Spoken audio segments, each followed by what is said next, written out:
Hi everyone, it's Erin from the Provincial Farmhouse. Today I've put together a collection of 5 DIY Christmas gift ideas so that you can get ready for the festive season. Gift idea number 1 is for your garden-loving friend or family member. I'm going to be showing you how you can upcycle a simple pot. For my next project, I'm going to be working on this pot that I thrifted. It does have some engraved lettering down the bottom there. So my first step is to add some wood glue and then some of my Das air dry clay to really fill in the engraving so that I have a nice flat surface to work on. Once I filled in all of the words, I'm going to add some cornstarch to my rolling pin and the plastic sheet, and then I'm going to use some Das air dry clay and I'm going to start rolling that out until it's about 1 mil thick. So I'm really working that clay, making it nice and thin. This is a look that I have done on a previous video a few months ago, and I definitely love the look. I'm going to spread some more of my wood glue on my pot there, and then I'm going to lay my rolled out clay on top of that. I'm going to gently press that down. I'm going to use my palette knife to cut off any of the excess clay, and often what I will do then with that excess is I will have a look and see if I can continue that design, continue to add that to the surface to fill in any gaps that are left. I'm also trimming off the excess from down the bottom as well. Here, as you can see, I'm adding some of my offcuts to a section that doesn't have enough clay. I'm pressing it into the other one, and then I'm going to use my mister to wet the clay a little bit. This helps to blend the two pieces together. I'm just rubbing that water in and gently rubbing the clay together. I'm going to repeat this process until I have the entire middle section of my pot covered with my air dry clay. I don't mind if there's some of the cracks showing because I do actually really want that texture. I let the clay and glue dry for a few hours, and now I'm going to use Redesign's Lavender Harvest mold. I'm going to dust the design that I want with cornstarch, and then I'm going to work my Das air dry clay into one of the lavender pieces. I don't want to have the long stems of the lavender because I have to make sure that they are going to fit on my pot, but basically I am then going to flex the mold, flip it over, and as you can see, gravity is definitely a big help. I'm going to be positioning lavender around the outside of my pot, and I'm going to be alternating sizes so that there is some interest and somewhere for the eye to go. I don't want them to all be one size. I almost want this to look like it's the top of a lavender field wrapped around the pot. So I'm just going to continue making my castings until I have a few ready that I can start to organize my design. Next, before my clay is dry and before I glue the lavender down, I'm going to press the Redesign Vintage Script stamp into my clay to make an impression. This particular stamp has 3 different fonts. I love the curves in this one, and I'm just going to work my way around the pot, pressing that into the clay. Ultimately, I want to think about the layers here. I've already got the cracks and uneven nature of the clay, but I also want the faded script in the background, again, just to add some interest to my project. Next, I'm going to start gluing my lavender pieces down. I'm using my Sealy's Quickset wood glue on the back, making sure I have a generous amount there, and then I'm going to glue it down over the top of the clay. Wherever I have overhang on the bottom from the stems, I'm just going to cut those off. I'm just going to continue arranging the lavender. Some of them I'm going to put closer than others. I'm just going to vary the spacing between each of them. I don't want it to look perfect. Nature's not perfect. And if you're going to do this, obviously you could add even more, or maybe you could do a bouquet of lavender if this was a little bit too crowded. I'm also going to vary the sizes. As you can see, I've just taken a single piece of lavender or a lavender head, and I'm just adding that. And I'm also going to be casting 3 of the sweet little bees that are in the Lavender Harvest mold. I love these, and they have a left and right facing one. I don't mind which way they face. I just want to do 3 because it's an uneven number. I glued the lavender pieces around the entire pot, let it dry overnight, and the next day I'm coming in with Paint Couture's Buttercream chalk paint. I'm going to be painting the entire outside of the pot, and as you can see, the colour that's already on the pot goes a little bit down into the pot, not all the way. I'm going to be following the same design there and just painting up to that point. If somebody wants to use this to actually put a plant in, they can. There's no point in me putting paint all the way down the bottom if they're going to put some soil in there. So I'm going to continue painting the pot. I ended up doing 2 even coats. When the paint was dry, I used Paint Couture's Light Brown Sugar Antiquing Glaze. I'm using a chip brush and really working that glaze into all of the details of our lavender castings, and also thinking about the texture or the lines in the clay where the different pieces meet, and also of course the impressions from the vintage script stamp. So I'm laying down that product, then I'm also going to take out my mister and add a little bit of water. This is going to help to move that product. It lightens it a little bit, reduces the intensity, and it also helps that product go just a little bit further. So I'm going to continue to do that. I'm going to be adding this to the entire outside of the pot and a little bit down into the pot wherever I've put that buttercream. I'm then going to be using a wet wipe to pull back some of the excess. On the lavender, I'm wiping it back. On the clay sections, I'm doing a bit more of a dabbing motion. Same goes for the base. I'm going to continue this process until I have the entire outside of the pot covered with that glaze. In a lot of projects, glaze is often one of the last things that you use, especially antiquing glaze, but I'm using the glaze to really bring out the details, and then I'm going to be adding coloured paint over the top. I didn't want my coloured paint to be toned by the glaze, that's why I did it in this order. Next, I'm going to be doing a custom mix of 2 parts Purple Haze and 1 part Cozy Beige Paint Couture chalk paint, and I'm going to be adding that onto the lavender flowers there.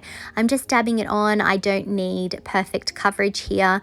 I want this to have a bit more of a vintage look, so again, it doesn't matter if I don't have that perfect coverage.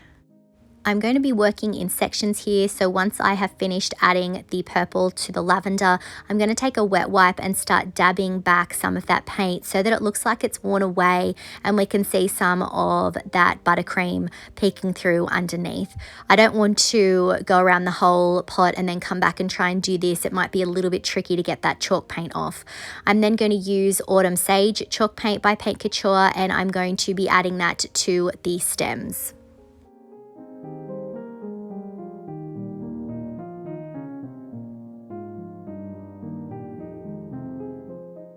Just like I did with the lavender, I'm also going to use a wet wipe to pull back some of that autumn sage from the stems. And I'm going to continue to work my way around the pot, repeating those steps until I have all of the lavender painted. I honestly think that the pot looked quite nice with just the glaze on there, but I definitely wanted to add some color to my project. But just remember that at any point, if the project looks better suited to your decor as it is, you can always leave the steps that come after out. This is definitely something that you can customize to your style. When my paint was dry, I took out some of my buttercream chalk paint and I'm just offloading some of that on a paper towel, and now I'm doing some dry brushing over the top of the entire pot, really focusing on the lavender, also on the impressions that we made with the stamps, because that's really going to bring out the details in those. And I am changing directions. Sometimes I'm going up and down, sometimes I'm going from side to side, and I'm really loving the look that this is creating. Once I finished dry brushing, I decided I wanted to add some details to the bees after all. So I'm using some of Paint Couture's Pitch Black chalk paint on a small artist brush. And I'm just going to go in and add some black on certain parts of the bee, like the legs and the face, and obviously the little stripes. I don't need it to be perfect. I am going to be going back in and doing some dry brushing over the top of this so it blends a bit better with the rest of the design. But I just didn't want the little bees getting too lost in amongst the rest of this project. I'll be repeating the same process for each of the 3 bees. If you're going to do this, you could come in with some yellow or gold if you wanted. I just wanted to keep it pretty neutral. Once my paint was dry, I went over the top of the bees with a little bit of dry brushing. And here's our finished lavender pot.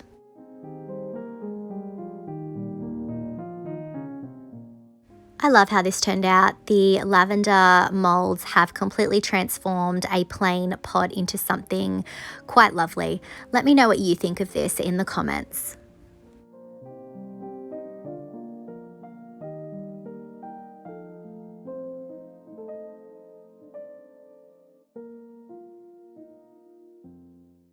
For gift idea number 2, I'm going to show you how you can make over a novel or a notebook using drop cloth, stamps, and paint. For today's projects, I'm going to be repurposing this hardcover book that I thrifted for $1, and I'm going to first of all lay down this sort of taupey sort of color. I really needed to tone down the blue on the cover because I'm going to be putting fabric over the top, and you'd be able to see the blue tone and the gold lettering if I didn't do this. You could also use a primer for this. I just needed a light color. I did one coat and then I let my chalk paint dry, and then I took out this calico sort of style fabric that I thrifted, and I'm just working out how much of it I'm going to have to cut out to cover the book. So I've got it laid down and I'm just working out what I'm going to need to cut, and then I'm going to trim it to size. Now I'm going to be doing 3 books, but I'm not going to be showing you this exact process each time. I then took out my iron and I gave it an iron. This is just a little craft iron. I then took out the book and my hot glue gun, and I started to open up the book and apply some hot glue to the inside. And you definitely want to work in sections because obviously the hot glue can dry pretty quick. I then wrapped one edge of the fabric over one side of the book, pressing it down firmly. And then I opened the book back up, added a strip of hot glue on the other end, pulled the fabric tight, and then applied pressure to make sure it was all stuck down. Next, I'm going to use my scissors to cut the fabric near the spine so that I can glue down that fold of fabric. I did trim off some of the excess there, and now I'm just applying some more hot glue so that I can fold that fabric up. You'll see each time I pull the book cover up so that the fabric will be firm and hopefully very, very few wrinkles. So I've glued that part down. Now I'm going to repeat the same process on the other side, gluing that fabric down and making sure again that I'm pulling it tight. Next, I'm going to make another cut near the spine of the book, and then I'm going to stand the book up and I'm going to trim off that excess that you see coming out the top there, and then I will use my hot glue gun to glue that fabric down in place. I'm then going to be repeating the same process on the other end of the book. So I won't be showing this process for each of the books. I just felt like that would be a bit too repetitive. I do have another video that I did quite some time ago where I covered books with drop cloth. That's another option if you don't have this calico sort of style fabric. But I really wanted to give these books quite a vintage feel, and the tone of this fabric and the fibers that were in it definitely lent itself to a vintage botanical book, something very well worn, something that a botanist or a gardener would have collected over time. Once I'd finished covering the 3 books, I took out IOD's new garden bouquet stamp. I've already seasoned this with some 220 grit sandpaper, and now I'm going to select this lovely daisy stamp design. I'm peeling that off the backing, and I'm going to be using the plastic sheet that comes with it as my mount. And then I'm going to take out IOD's permanent black ink, and I'm going to ink it up really well. You always want to use a little bit more ink when you're going to be stamping into fabric. You also want to make sure that you go back in with a wet wipe if you've got any excess ink. I'm then going to position it where I want it to go. I want this to go in the center, down the bottom, and then I'm going to press down. You are going to want to apply more pressure than you would on any other surface. You want that fabric to really soak it up, and I've got one hand holding it in place while the other hand moves around and applies pressure. I did check it a few times by gently lifting it up, and then once I'm happy with it, I'll lift it up all the way. I then took out IOD's ephemeral type stamp, and this is one of the texts that come in that pack, and I'm just inking up the design up the top, and then I'm going to use a wet wipe to pull back the ink from where I don't want it to go. So I'm using this as a title for the book. Again, I'm pressing it down quite firmly, always having one hand holding it in place and then lifting it straight up. I'm then going to add some ink to the same stamp design down the bottom, and I'm wiping off some of the excess, and then I'm going to position that underneath the title design and press down. I just thought it would be fun to add the year underneath. I'm then going to ink up that same stamp, but I'm going to be adding ink to the entire design, and I'm going to be adding this to the back of the book. I just want something on the back. It doesn't need to be super decorative, just to have something there to make it look like it's the blurb on the back of a book. So again, pressing really firmly and then pulling the design straight up. For the spine of the book, I'm going to ink up the top word there, just like we had on the front of the book. I'm going to pull back any of the excess ink, and then I'm just going to press that on the spine. Definitely go slow when you're doing this. I don't have it on a backer because I want to be able to manipulate this to the surface a bit better. So just pressing down firmly and then pulling it straight up. I then decided to ink up the bottom section where it says Paris, and I'm going to pull back some of that ink there, and I'm going to be positioning that further down on the spine to make it look like maybe this is where the book was published.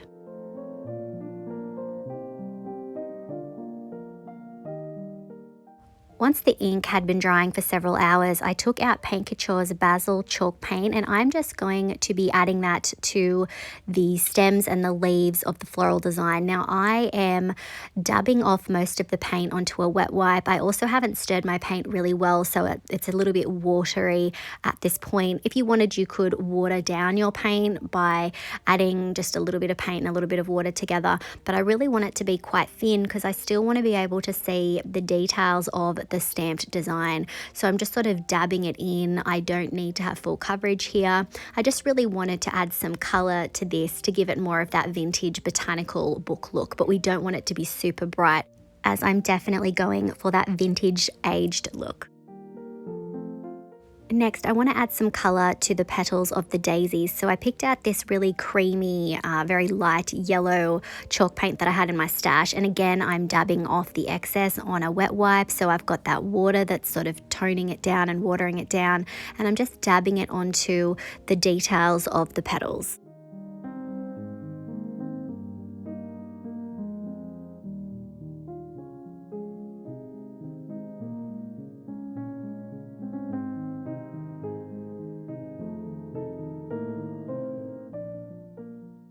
Next, I took out Paint Couture's light brown sugar glaze, and I am again offloading the excess onto a wet wipe, and I'm going to just dab that in the center part of the daisy flower there. Again, going really light here. We just want a hint of color. When I was done, I then used my hairdryer to really dry everything out and heat set that ink and that paint. I really want this to have a vintage look, so I'm going to dip a wet wipe into my light brown sugar antiquing glaze, and I'm sort of rubbing it together to tone it down, and then I'm going to come in and start dabbing some of that product onto the book. It's a little bit tricky to see, but it definitely gave the book a bit more of a worn look. It was definitely very subtle. I didn't want it to be too obvious. I wanted it to look like age spots, and maybe it had even been out in the garden while someone was using it for reference in their garden. So I'm really going around the edges and the spine and anywhere that I think age would accumulate. And then I did also go in and just sort of dab in random spots again to give the appearance of age spots. If you don't have access to glaze, you could try using a watered down brown paint mix for this step. You might be able to achieve a similar look. Next, I took out some twine, and I'm going to measure out 3 lengths that are just a little bit longer than the book. I'm going to measure out 3 of those, cut them to the same size, and then I'm going to tie a knot up the top to hold them in place. I'm actually going to be plaiting this twine. I want to put a twine detail down the side of the book. I thought doing a plait in the twine would be a nice little detail to add a bit of a different texture, give it a bit of warmth. And so I'm just going to continue to plait it until I have the whole length plaited so that it's long enough to go down the side of the book. And then I'm going to secure it in place with some hot glue. So I'm just going to add it to the top section of the book there, trim off the excess and just sort of really poke that twine in to make it look a bit tidier. And then I'm going to put a strip of hot glue along the side of the spine of the book and then press the plaited twine into the hot glue, and then I will flip it around the other way and glue the other end of the twine to the bottom of the book. And here's a look at our finished daisy book. I'm really pleased with how this turned out. Those stamps are so beautiful and it was so fun to paint them. Let me know what you think of this in the comments. For gift idea number 3, I'm going to be showing you how you can make your own fabric bookmarks using IOD stamps and transfers. For my next project, I decided to keep with the book theme, and I'm going to be making some bookmarks, or you could even just call these tags. I have a bit of cardstock that I'm using as a guide for size, and I'm just cutting out some fabric that I thrifted, and then I'm going to iron it flat. As you can see, I'm going to be making 3 different bookmarks. For my first one, I'm going to peel off some of this text and I'm going to put it on a plastic sheet there, and then I'm going to be using IOD's permanent black ink, and then I'm going to be positioning it over the top of my fabric. I always use a bit more ink when I'm dealing with fabric. I'm also pressing a bit harder than I would on any other surface, and then I'm peeling it back. I'm then going to be using some of the Rose Botanical transfer. I'm just going to cut that out, and I'm going to be grabbing another part of the ephemeral type stamp first before we add that, and I'm going to be pressing that underneath the text that we've already stamped down. I'm just moving my fingers around, one hand always holding it in place, and then I'm lifting it up. I'm then going to cut out the Rose Botanical transfer that we trimmed, and then I'm going to peel the backing off and position it in place. I'm layering this over the top of the text, and then I'm really rubbing that, applying quite a bit of pressure, and then I'm going to pick up that plastic and start pulling that back. It definitely helps to have something firm behind your project. I'm doing this on top of a wooden work surface. Add some cardboard or something underneath it if you're having trouble. I'm then going to cut another part of the transfer off so that I can layer it in the top left-hand corner.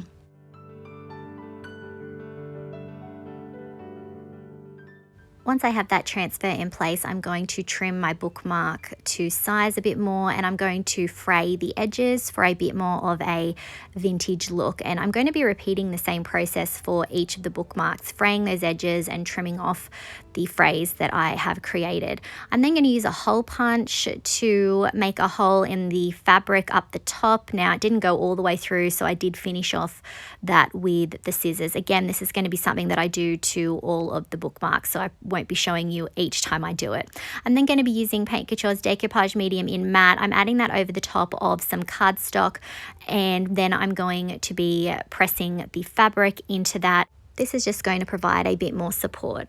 For my second bookmark, I really liked how the stamps were already laid out on the ephemeral type carrier sheet there, so I'm just going to ink up some of the designs in that bottom left-hand corner there that you see, just keeping them in the exact same configuration, flipping them over and then pressing them into my fabric.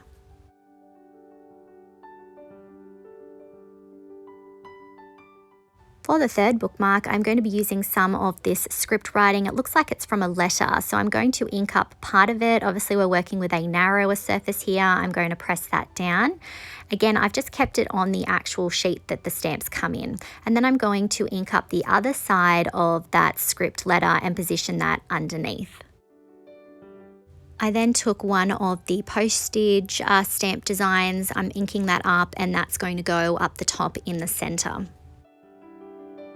I then decided to cut out this rose from the Rose Botanical design, and I'm going to cut off some other smaller pieces of that and start layering it over the top of the stamped lettering there. And again, just cutting it apart. Remember, you can do this, you can cut them apart to suit whatever project you have. Here I'm trimming off quite a bit of the leaves because I feel it will cover up too much of the script.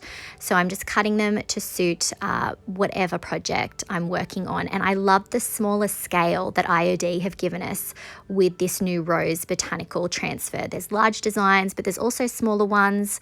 This stamp set and this transfer are going to be perfect if you like to do scrapbooking as well. Now I'm going to add some finishing touches back to our first design, and I'm going to be adding this lovely little brass key, and I also have a little round bead that I am going to be gluing to the top section where we have made that hole. This will just sort of tidy it up, give it a bit more elegance. I'm also going to be using some green velvet ribbon for this one. I felt like the green tied in really well with the Rose Botanicals. I've threaded the key through, and then I'm going to thread the ribbon through the top part and then tie a knot. For the second bookmark, I am using that same style of bead to glue over the top of the hole up the top and pressing that in place. And then I am going to be adding some red velvet ribbon. I felt like this tied in well with the rose designs. And then I am going to add a bit of lace and thread that through the key and tie that on. I felt like this one had a bit more of a sort of shabby chic feel to it. For the third bookmark, I found a bead that was a little bit more intricate. We're adding that one to the top, and then I'm going to be using this sort of plainer twine sort of inspired ribbon and a slightly larger key because we didn't do any transfers on this one. We kept it a little bit simpler so I can have the key design be a bit bigger. And here's a look at our finished bookmarks. This was a quick and easy craft, but definitely techniques that you could add to a larger project. Let me know what you think of these in the comments.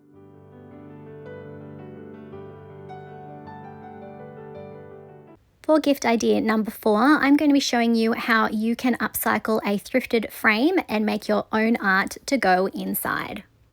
My next project, I'm going to be using this wooden frame blank that I thrifted. I'm going to take the back out first, and then I'm going to take out a plastic sheet and dust it with some cornstarch. I'm also adding that cornstarch to my rolling pin. As I've done many times before, I'm going to take out some of my Das air dry clay and I'm going to start rolling it out on top of the plastic sheet there. And as you may have guessed, I am going to be adding this to the frame. So I'm going to add some of my Sealy's Quickset wood glue, and I'm going to spread that out, making sure that I've got really good coverage there. And then I'm going to be placing my rolled out clay on top. The clay is about 1 mil thick, maybe 1.5 mil. It's not a perfect measurement. I just roll it out until it looks the way that I want it to. I'm then going to use my palette knife to cut off the excess.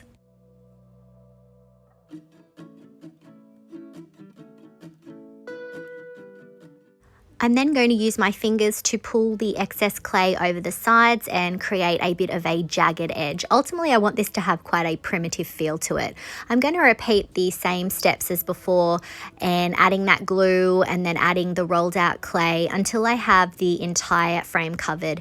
You can see that I am piecing the bits and pieces together, and that's okay because I want it to have a sort of vintage rustic feel, very primitive like I've said, so the joins are not going to matter too much. I will soften them a little bit. You'll see that a little bit later how I do that, but ultimately the more texture that we can create, the happier I'll be, because that's the look we're going for.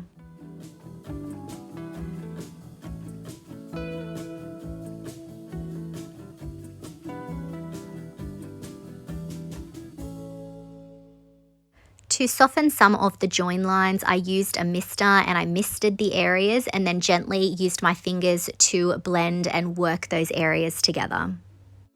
While my clay is still wet, I'm going to be using IOD's Sprigs stamps, and I'm going to be pressing them into my wet clay. I want this to look like a piece that was obviously handmade, like it has been, but like dried flowers perhaps had been collected and pressed into the clay to preserve their likeness. I've seen a lot of these online and on Pinterest, and I think they look really lovely. As you can see, I'm using my fingers, and anywhere that I've got those outside stamp lines, I'm just using my fingers to smooth out those edges. I didn't really have a set plan for how I was going to lay out the sprigs stamps. I just sort of went with what looked nice, and I also really love the variety of shapes that are in this stamp pack, so I definitely had a lot to choose from. For today's project, I am pressing these stamps into the clay for my design, but if you wanted to do a similar project but you didn't want to go to the hassle of the clay, obviously you could use these stamps as they were intended with ink or with paint.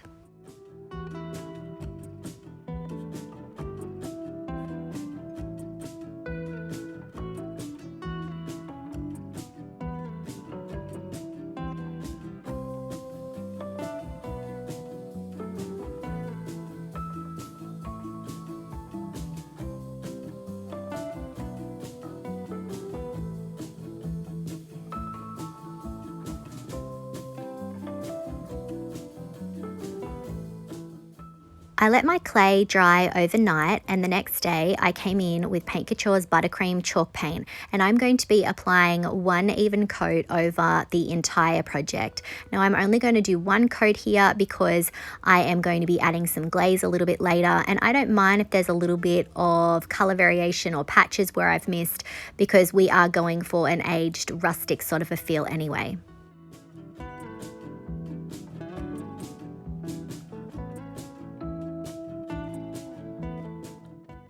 When the paint was dry, I took out Paint Couture's Van Dyke Brown Glaze, and I'm going to be adding that over the top of the sections where we've pressed in those sprig stamps. So I'm really focusing on those areas. I'm not adding it anywhere else, and I'm only working in small sections here. And then I'm coming in with a wet wipe and I am wiping back some of the excess. If I wipe off too much, I can just come back in like I'm going to do here, apply a little bit more. I'm working in small sections because this paint is not sealed. Again, I want a rustic look, so I don't need it to be perfect. And I'm just really working that glaze into my impressions mainly, and then I'm pulling it back.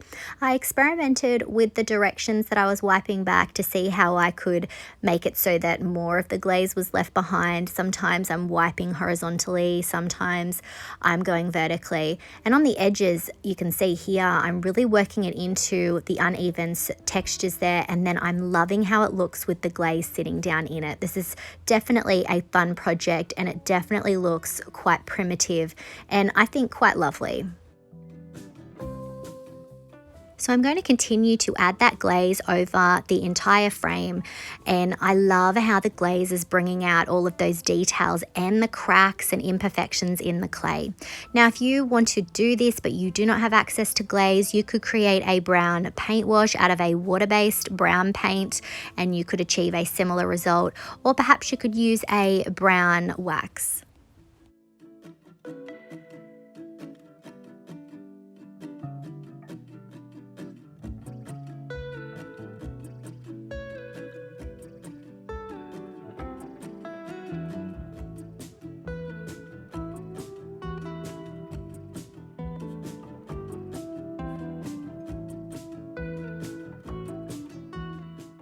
Once my glaze was completely dry, I then took out some art paper, and I'm just using the backing from the frame as a guide to cut out a piece of paper. We're going to create our own little artwork to go in the frame. Next, I'm going to be using one of the birds from the Bird and Bees stamp by IOD, and I'm also using their permanent black ink on the back of it there. And then once I'm happy with that, I'm positioning it in the center and pressing down. I do have this particular stamp on a piece of plastic, and I'm just moving my fingers around and then pulling the design straight up.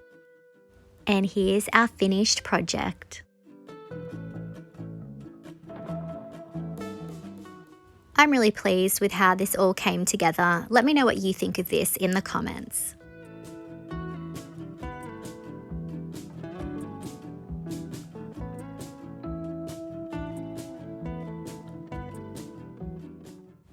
For our final gift idea today, I'm going to be showing you how you can upcycle and customize a utensil holder.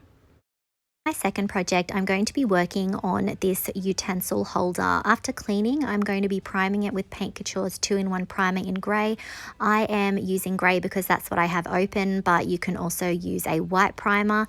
I am first laying down the product, but then you can see I'm coming in and I'm doing a dabbing and stippling motion.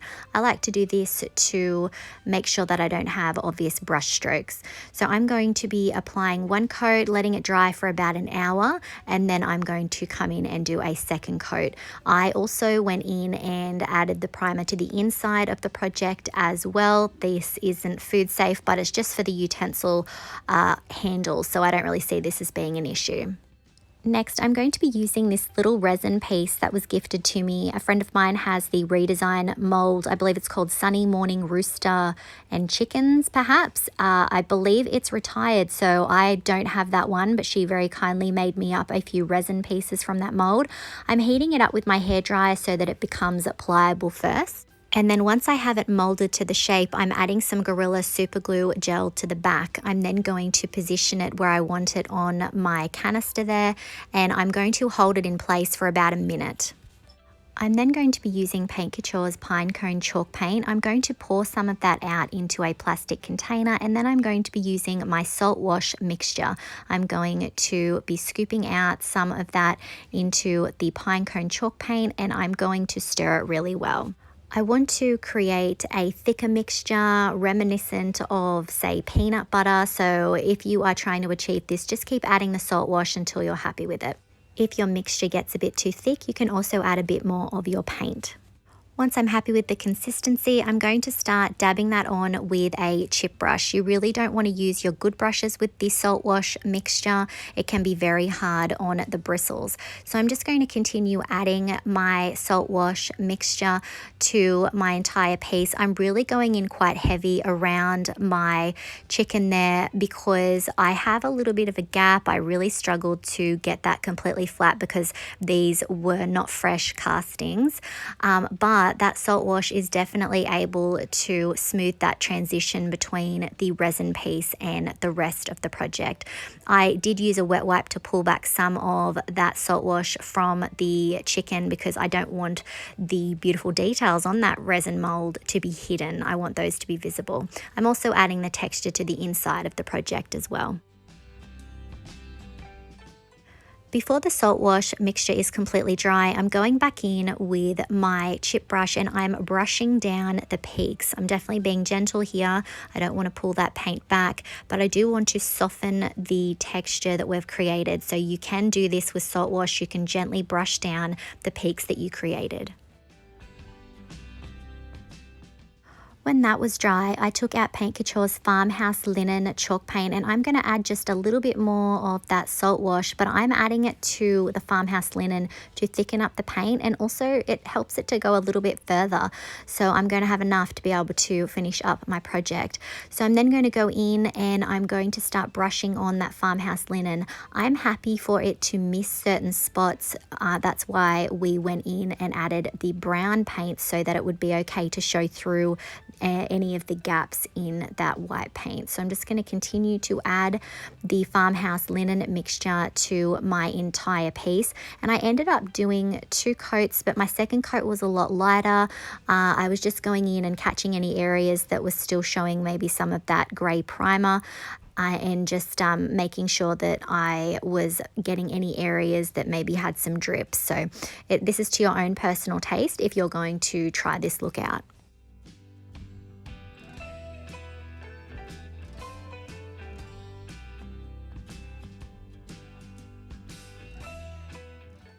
When my paint was dry, I took out this stencil that I bought off Amazon. I believe it's a folk art stencil. I bought it a while ago, so I'll see if I can still find the link. I'm then going to be using Paint Couture's Pitch Black Chalk Paint with my JRV 1-inch stencil brush. I'm just doing a swirling motion over the top of this lovely chicken wire stencil, and I had forgotten that I'd not long ago actually washed my stencil brush, so I did end up getting quite a bit of bleed through because it had essentially watered down my paint, but that's okay. okay. I'm just coming in with a wet wipe now and pulling back some of that. I was definitely going to go for a faded, more broken look with this anyway, but thankfully, because I was able to go in quickly with the wet wipe, you can't see a lot of the really heavy bleed through. So definitely a lesson learnt for me. I need to make sure that I dry my brushes off a bit better after I've washed them.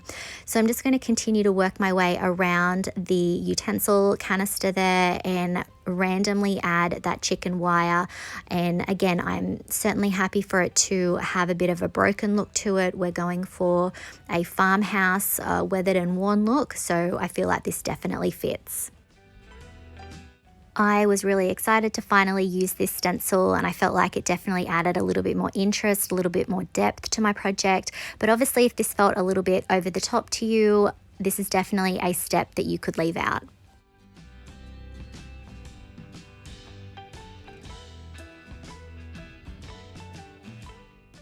When my paint was dry, I took out Paint Couture's Amber Honey Antiquing Glaze, and I'm going to be working it into the utensils label first. Now this has the text embedded in it, so this is really going to bring out those letters, make it more obvious, and I really like how it's sitting in the details around it as well. I then moved on to our chicken resin piece, and I'm applying that, and then again coming in with a wet wipe and pulling it back. And it's at this stage that all of that texture that we created and the ridges that maybe weren't obvious when it was its original color are really being highlighted. I'm just really loving how this glaze is sitting down in all of the details. Now I haven't sealed my paint yet, so I am working in sections. If you are worried about it soaking in a bit too much and getting too dark, obviously pop down a clear coat first before you do this step. But I was going for a rustic look anyway, so it doesn't matter if it is uneven in appearance. I am just embracing that rustic look and really loving it. This is a really beautiful color. It definitely has a bit more of a red or orangey tinge to it, which again I think fits in perfectly with Farmhouse. Once I finished adding the glaze to the outside, I of course then added it to the inside as well.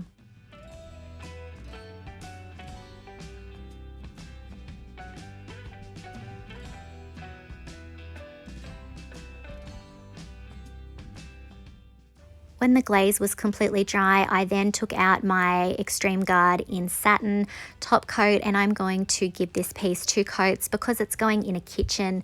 I definitely want to know that it's all sealed up and protected so that if there's any spills, whoever has this in their home is able to wipe that back. And here's a look at our finished utensil holder.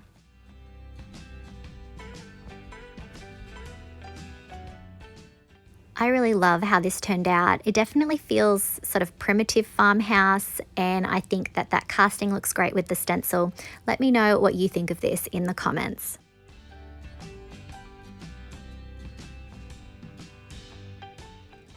I really hope that you enjoyed this video collection, and you can find the products used in this video on our website, theprovincialfarmhouse.com.au. If you haven't already, I would love it if you would hit that subscribe button, like, comment, and share this out to a friend that you think might enjoy it.